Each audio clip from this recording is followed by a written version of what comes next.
प्रेम से बोली वृंदावन बिहारी लाल की जय हो। प्रेम से बोले सांवरे सरकार की जय हो।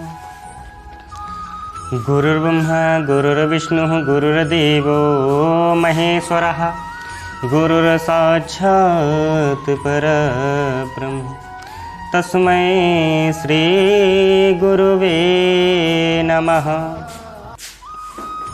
अखण्डमण्डलाकारं व्याप्तमेन चराचरं तत्पदं दर्शितं येन तस्मै श्रीगुरुवे नमः।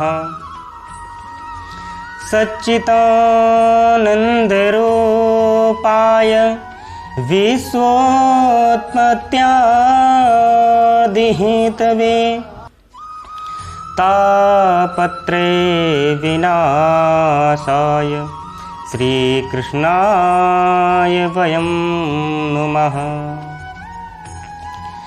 जय जय श्री राधारमण जय जय नवल किशोर जय गोपी चितचोर प्रभु जय जय माखन चोर। प्रेम से बोले वृंदावन बिहारी लाल की जय हो। आइए, उस दिन हमने आप लोगों को गोकर्ण धुंधकारी की कथा सुनाई थी। उसी के आगे की कथा आज हम आप लोगों को सुनाएंगे। पहले भगवन नाम तत्पश्चात कथा।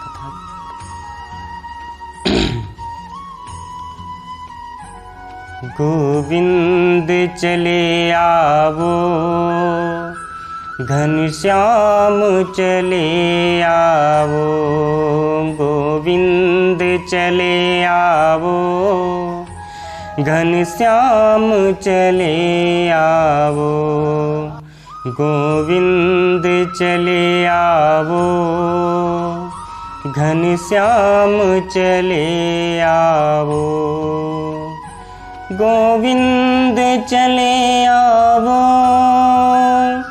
घनश्याम चले आओ गोविंद चले आवो घनश्याम चले आवो गोविंद चले आवो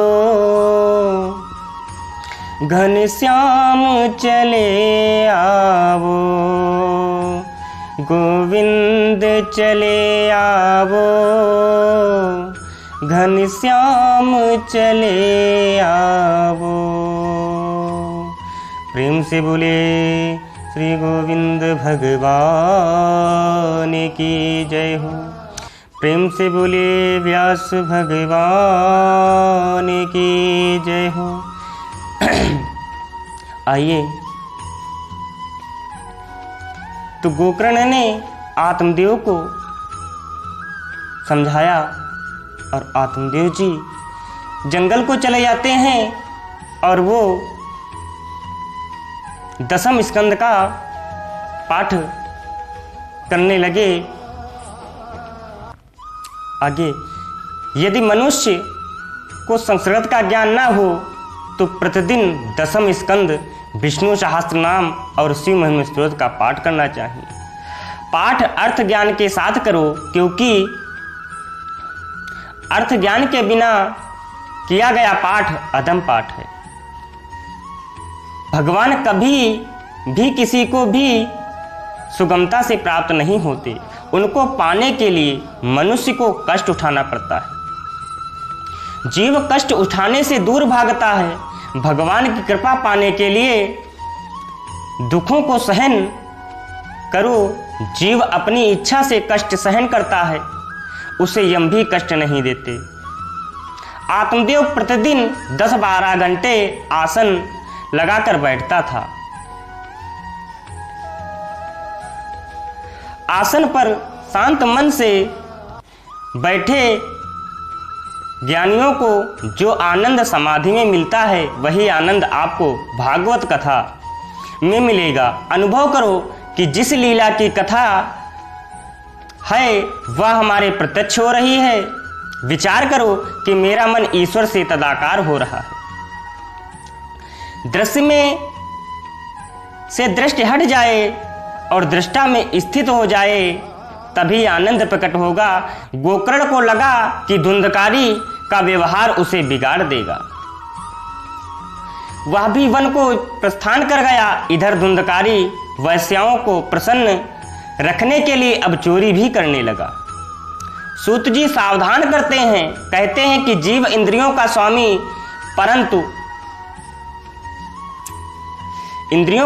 है, परंतु जब इंद्रियां जीव पर अपना अधिकार स्थापित कर लेती हैं तो जीव का जीवन कलुषित हो जाता है।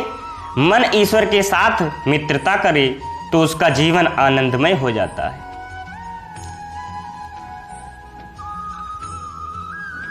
धुंधकारी भी गलत मार्गों से धनोपार्जन करने लगा। एक दिन वह राजा के महल में चोरी करने गया और वहां से धन, आभूषण इत्यादि भी चोरी कर लाया। जब वह धन और आभूषण उसने वैश्याओं को दिया तो वैश्याएं विचार करने लगीं, यदि यह जीवित रहेगा तो चोरी के आरोप में पकड़ा जाएगा और इसके साथ हमें भी दंड भोगना पड़ेगा। अतः वैश्याएं दंड भोगने के डर से धुंधकारी को वैश्या ने यह देख कर मन में किया विचार, खा जाएगा एक दिन यह खल का व्यवहार। धुंधकारी की सोचने लगी, जब तक उन्होंने धुंधकारी को बांधकर उसके गले में रस्सी का फंदा डालकर फांसी लगा दी, परंतु धुंधकारी की मृत्यु नहीं हुई, क्योंकि अत्यधिक पाप करने वाले की मृत्यु भी जल्दी और सरलता से नहीं होती। अतः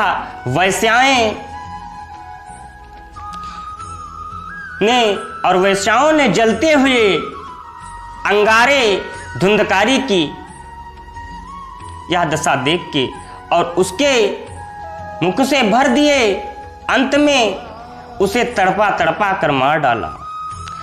पांचों इंद्रियां ही जीव को अंत समय में कष्ट देती हैं, तड़पाती हैं। उस समय जीव तड़पता है, कष्ट पाता है। वैश्याओं ने धुंधकारी को मारकर उसे जमीन में गाड़ दिया। वैश्याओं ने उसका अग्नि संस्कार भी नहीं किया। जिस व्यक्ति के चरित्र को देखने से ही घृणा हो जाए वह धुंधकारी ही है। अपने भयंकर दुष्कर्मों के कारण धुंधकारी प्रेत बन गया। पापी के लिए तो यमपुरी में कोई स्थान नहीं है। गोकर्ण को धुंधकारी की मृत्यु का समाचार मिला। उसने गया जी जाकर धुंधकारी की श्राद्ध क्रिया संपन्न की। गया जी श्राद्ध कर्म के लिए सर्वोत्तम स्थान है। वहां श्री विष्णु के चरणपाद स्थित हैं। इसके विषय में एक कथा प्रसिद्ध है। गयासुर नाम का एक भयंकर राक्षस था।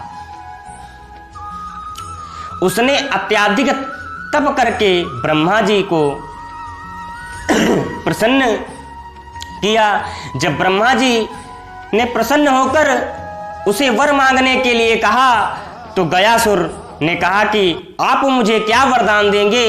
हाँ, यदि आपको कुछ मांगना है तो अवश्य मांग लीजिए। गयासुर की तपस्या से सभी देवता भयभीत हो गए। गयासुर की मृत्यु कैसे होगी? ब्रह्मा जी ने विचार किया और दीर्घ काल तक इसके शरीर पर यज्ञ कराने से इसकी मृत्यु हो सकती है। यह सोचकर ब्रह्मा जी ने यज्ञ करने के लिए उससे उसका शरीर मांगा। गयासुर की छाती पर यज्ञ कुंड बनाया गया। निरंतर 100 वर्ष तक यज्ञ चलता रहा, परंतु फिर भी गयासुर की मृत्यु नहीं हुई। यज्ञ की पूर्णावति होने पर गयासुर उठने लगा। तब ब्रह्मा जी ने भयभीत होकर चिंता से श्री नारायण प्रभु का स्मरण किया। नारायण भगवान ने प्रकट होकर अपने दोनों चरण गयासुर की छाती पर रख दिए। गयासुर ने मरते समय नारायण भगवान से यह वरदान मांगा कि इस गया तीर्थ पर आकर जो मनुष्य श्राद्ध करे उसके पितृगण उसको सदगति प्राप्त हो। नारायण भगवान ने गयासुर को मुक्ति दी और कहा कि जो मनुष्य गया जी में आकर तेरे शरीर पर पिंडदान करेगा उसके पितरों की मुक्ति होगी। इसी कारण पितरों की मुक्ति के लिए गया जी में श्राद्ध किया संपन्न की जाती है। गोकर्ण धुंधकारी की श्राद्ध किया करके घर लौट आया। रात में उसे किसी के रोने की आवाज सुनाई दी। जीव पाप करके तो प्रसन्न होता है, परंतु जब उस पाप का दंड भोगना पड़ता है तब वह भी रोता है। एक ही माता पिता की संतान होते हुए भी गोकर्ण तो देव बन गया, परंतु धुंधकारी प्रेत बना। प्रेत बनाना या देव बनाना यह स्वयं जीव पर निर्भर करता है। गोकर्ण ने उससे पूछा कि तुम कौन हो? भूत पिशाच यहाँ राक्षस तुम्हारी यह दशा कैसे हुई? तब धुंधकारी ने कहा कि मैं तुम्हारा भाई धुंधकारी हूं। अत्यधिक पाप करने के कारण ही मेरी यह दशा हुई है। मुझे प्रेत योनि प्राप्त हुई है। गोकर्ण ने कहा लेकिन मैंने तो गया जी में जाकर तेरा पिंडदान किया है, परंतु मुझे मुक्ति क्यों नहीं मिली? प्रेत ने कहा गया श्राद्ध सतेनापि मुक्ति न भविष्यति। चाहे तुम गया में कितने भी श्राद्ध करो, परंतु मुझे मुक्ति नहीं मिलेगी। केवल श्राद्ध मात्र से मेरा उद्धार नहीं कर सकता। गोकर्ण ने कहा फिर मैं क्या करूं जिससे तुझे सदगति मिले? फिर कुछ सोचकर उसने कहा कि कल मैं सूर्य नारायण भगवान से पूछूंगा। अगले दिन प्रातः काल गोकर्ण ने सूर्य नारायण का ध्यान किया और अर्घ दिया और उनसे कहा महाराज जरा रुकिए, यह त्रिकाल संध्या का फल है। ब्राह्मण को त्रिकाल संध्या कभी नहीं छोड़नी चाहिए। त्रिकाल संध्या करने वाला ना तो कभी मूर्ख होता है और ना कभी दरिद्र रहता है। सूर्य नारायण ने कहा कहो क्या कहना चाहते हो? गोकर्ण ने कहा कि मेरे भाई के उद्धार के लिए कोई उपाय बताइए। सूर्य नारायण ने कहा यदि अपने भाई को सदगत दिलाने की इच्छा है तो भागवत कथा मुक्ति दिला सकती है। भागवत शास्त्र मुक्ति है। धुंधकारी को मुक्ति दिलाने के लिए गोकर्ण ने सप्ताह भागवत कथा का आयोजन किया। धुंधकारी भी वहां पहुंचा, परंतु प्रेत होने के कारण उसे वहां बैठने का स्थान नहीं मिला। तब वह 7 गांठ वाले एक बांस में प्रविष्ट हो गया। प्रतिदिन कथा समाप्ति के पश्चात एक एक गांठ टूटती गई। 7वें दिन परीक्षित मोक्ष कथा हुई। बांस में एक दिव्य पुरुष बाहर निकला। गोकर्ण को प्रणाम करके कहने लगा भाई तुमने मुझे इस प्रेत योनि से मुक्त कराया है। यह भागवत कथा धन्य है। जब बांस जैसी जड़ वस्तु की गांठें भागवत कथा सुनने से टूट सकती हैं, तो चेतन की क्यों नहीं टूट सकती। विवाह में दो व्यक्तियों के दामन एक दूसरे के साथ बांधे जाते हैं। पति पत्नी का प्रेम ही वह गांठ है जिसका टूटना मुश्किल है। परमात्मा की सेवा करने के लिए हमें एक दूसरे का साथ मिला, ऐसा सोचने पर ही यह गांठ टूट जाती सकती है, तो तभी वे सुखपूर्वक रह सकते हैं। बांस में धुंधकारी प्रविष्ट हुआ। बांस की 7 गांठें अर्थात वासनाओं की 7 गांठें, यह वासना ही पुनर्जन्म का कारण है। अतः इस वासना रूपी गांठों का विनाश करो, इस पर अंकुश लगाओ। वासनाओं पर विजय पाना ही सुखी रहने का कारण है। मनुष्य मोह का त्याग नहीं कर सकता। वासनाएं 7 प्रकार की होती हैं। पति की आसक्ति अर्थात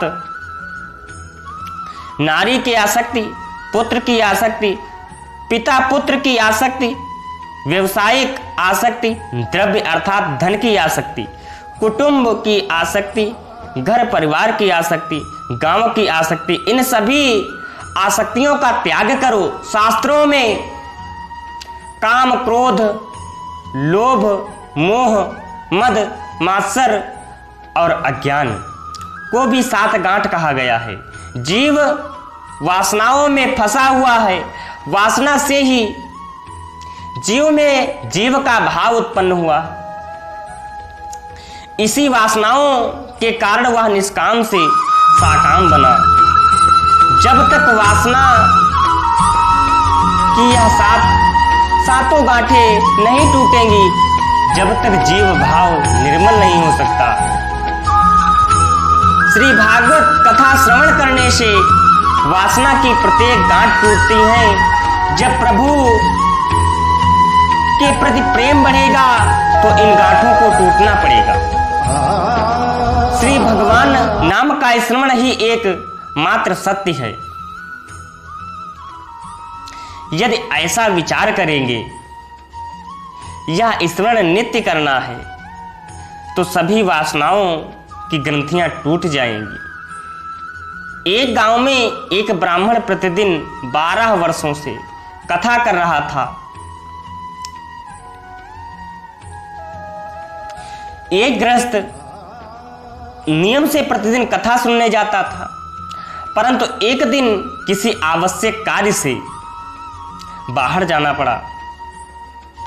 तब उसने ब्राह्मण से कहा, महाराज, मैं यहाँ 12 वर्षों से प्रतिदिन नियम से कथा सुनने आता हूँ, परंतु मेरे बाहर जाने के कारण मेरा नियम टूट जाएगा। ब्राह्मण ने कहा, यदि तुम्हारा पुत्र तुम्हारे स्थान पर कथा सुनेगा तो तुम्हारा नियम भंग नहीं होगा। यह सुनकर उस गृहस्थ ने कहा, महाराज, यदि कथा सुनकर मेरा पुत्र वीतरागी हो गया तो क्या होगा? ब्राह्मण ने कहा कि तुम तो 12 वर्षों से नित्य प्रति कथा सुनकर भी वीतरागी नहीं हुए, तो एक दिन के कथा श्रवण से तुम्हारा पुत्र वीतरागी कैसे हो सकता है? गृहस्थ ने कहा, हम तो रोज कथा सुनते हैं पर मन की गांठ नहीं छोड़ते। ऐसा मत करो। कथा सुनकर मन की ग्रंथि छूटनी चाहिए। जीव जब तक संसार सुख का त्याग मन से नहीं करेगा, तब तक मुक्ति सिद्धि नहीं होगी। तुम भोगों का त्याग भी नहीं चाहो और चाहते हो कि भक्ति भी होती रहे, वह भक्ति निष्फल है। शुद्ध आचरण करने से मुक्ति सिद्ध हो सकती है और अज्ञान वैराग्य को दृढ़ करने के लिए ही यह भागवत कथा है।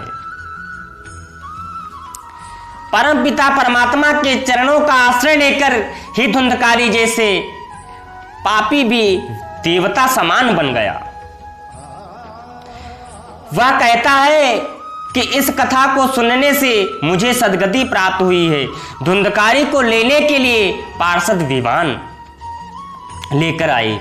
गोकर्ण ने पार्षदों से पूछा, केवल धुंधकारी को ही लेने के लिए विमान क्यों लाए हो और किसी को लेने के लिए क्यों नहीं? पार्षद ने कहा, यह धुंधकारी एक ही आसन बांस पर बैठता था, अनशन करता था और रोज कथा का श्रवण मनन भी करता था। कथा धुंधकारी की तरह सुननी चाहिए। प्रभु के चरणों में मन का निवास करना ही उपवास है। उपवास के समय कुछ भी खा लेने से उपवास पूर्ण नहीं होता। कथा श्रवण मनन और निध्यासन से दृढ़ होता है। और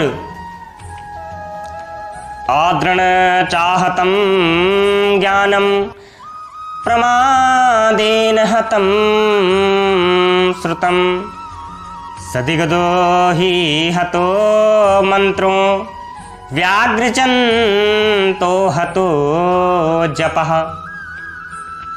जिस प्रकार लापरवाही से श्रवण करना व्यर्थ है, उसी प्रकार बिना दृढ़ता के ज्ञान भी व्यर्थ है।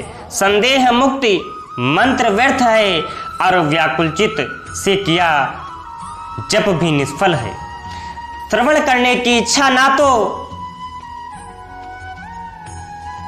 ना होते हुए भी मन को कथा में लगाना व्यर्थ है, क्योंकि मन तो इधर उधर भटक रहा है। ऐसे में कथा श्रवण निरर्थक है। शरीर का मान भूलकर ही कथा श्रवण सार्थक है। तन्मयता से मन लगाकर कथा सुनो। सोचो कि मैं ईश्वर में लीन होना चाहता हूँ। कथा सुनकर जीवन में कोई एक लक्ष्य निश्चित किया जाए। कथा का यदि एक शब्द भी तुम्हारे जीवन में उतर गया तो समझो जीवन सार्थक होगा। जीवन सार्थक हो गया। सब सोचने लगे कि हमने धुंधकारी की तरह कथा नहीं सुनी, इसीलिए हमारी गति नहीं हुई। कथा का यदि मनन किया जाए तो एक सर्वोत्तम है तो है कि, परंतु यदि मनन नहीं किया भी तो कोई हानि भी नहीं। गोकर्ण ने एक बार फिर से श्रावण मास में दूसरी बार कथा का आयोजन किया और सबका उद्धार हुआ। उस समय महारानी भक्ति अपने पुत्र ज्ञान और वैराग्य के साथ वहां उपस्थित हुई। भक्ति महारानी आनंदित होकर अपने पुत्रों ज्ञान और वैराग्य के साथ वहां नृत्य करने लगी। गोकर्ण ने सभा मंडप में भगवान प्रकट हुए। उन्होंने गोकर्ण से कहा, तुम्हारे कीर्तन और भजन से मैं प्रसन्न हूं, तुम कोई वरदान मांगो। गोकर्ण ने कहा, जो मनुष्य श्री कृष्ण की कथा करे, कीर्तन करे, ऐसे वैष्णव भक्त के हृदय में आप विराजमान हो जाओ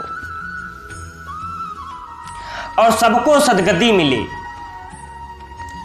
श्री भागवत कथा को सुनने से वैकुंठ लोक जैसा आनंद प्राप्त होता है। बरसते कि इस कथा को प्रेम पूर्वक सुना जाए, ऐसा प्रेम जहां तन मन अपनी शुद्ध भूल जाए, सांस्कृतिकता भूल जाए। ऐसा नहीं है कि यह शास्त्र मृत्यु के पश्चात की मुक्ति दिलाता है, यह तो मृत्यु से पहले ही मुक्ति दिला देता है।